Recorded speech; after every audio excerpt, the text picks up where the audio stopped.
Tout a commencé pour moi il y a presque 20 ans maintenant, quand j'ai commencé à avoir des migraines ophtalmiques, sans douleur, mais avec aura visuelle, qui m'ont fait très peur parce que je ne savais pas du tout ce que c'était. Et puis ensuite, j'ai eu 2 épisodes d'infection virale de l'oreille interne. Enfin, mon médecin traitant en Angleterre à l'époque m'a dit que c'était juste une petite infection virale, mais qui a quand même provoqué quelques sensations vertigineuses. Et puis, ça allait mieux, mais j'avais quand même de temps en temps des micro-vertiges. Et petit à petit, au fil du temps, j'ai commencé à avoir des sensations étranges à la marche et sur certains types de sols. Et je pense que marcher en ville a toujours été très très compliqué depuis. J'ai souvent besoin de prendre le bras de quelqu'un, par exemple. Il m'est arrivé même de marcher avec une canne. Et la sensation est très difficile à expliquer. Je n'ai pas peur de tomber. C'est pas vraiment une sensation de tangage, comme disent certains. C'est vraiment, j'ai l'impression que le sol se dérobe sous mes pieds, comme si je marchais sur de la glace, en fait.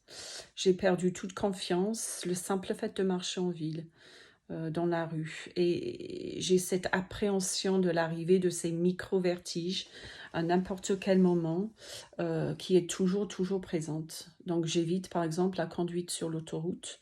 Même en tant que passager en voiture, c'est compliqué. C'est dur, c'est fatigant de vivre dans l'appréhension, de perdre l'autonomie, de se sentir anxieux dans la rue, en ville, dans les magasins.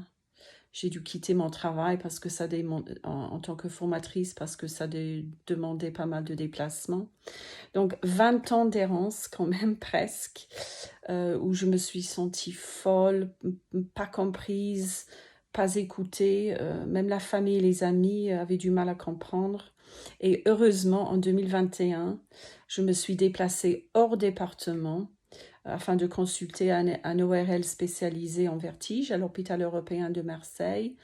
Et là où j'ai eu tous les tests, bien sûr, ils ont trouvé un déficit bilatéral au niveau des saccules, mais en m'expliquant quand même que ça n'expliquait pas mes symptômes, mes sensations étranges à la marche.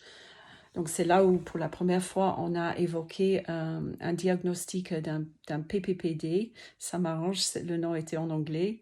Et je voulais juste dire que cette errance, la nature anxiogène de la sensation de vertige, la chronicité d'un trouble neurologique fonctionnel font que le patient souffre beaucoup.